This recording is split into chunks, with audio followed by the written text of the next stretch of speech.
Assalamualaikum. Sorry, suara Kak Nur serak-serak sikit sebab tengah batuk sesemua sekarang ni. So, ada juga rasa macam nak demam, tapi tak demam kot. Hidung pun sumbat kan. So, ramai orang macam malas nak ambil ubat, tapi Kak Nur tak menghalang. Okay, kalau tak sihat, pergi jumpa doktor. Tapi for those yang tak nak, yang nak elak ubat ataupun nak cuba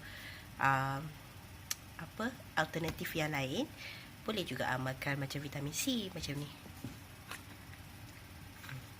Vitamin C Shikli memang teman best friend Kak Nur lah sebenarnya. So yang ni every time bila Kak Nur tak sihat, selalunya secara normalnya mungkin Kak Nur akan ambil 1 biji, ikutlah.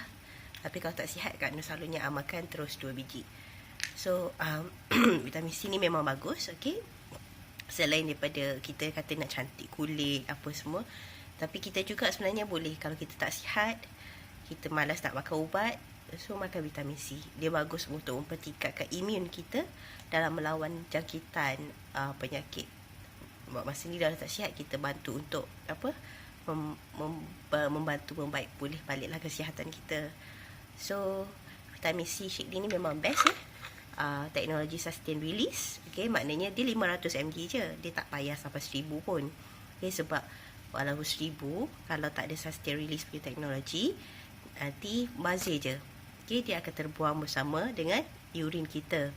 So bila dengan adanya sustain release teknologi jadi bila Kak Nur makan sebiji ni, maknanya 500 mg ni, jadi yang akan dipakai hanyalah 100 mg setiap jam. Maknanya 505 jam dia akan berada dalam badan kita. Badan kita akan gunakan 100, and then 100 lagi dia tak pakai sekaligus. Maknanya memang tak rugilah vitamin C Shikli ni. So memang Kak Nur memang dah makan lama dah, bertahun-tahun dah. Memang sangat bagus. Nak dapatkan vitamin C ni, boleh hubungi Kak Nur di 012 553 8628. Terima kasih.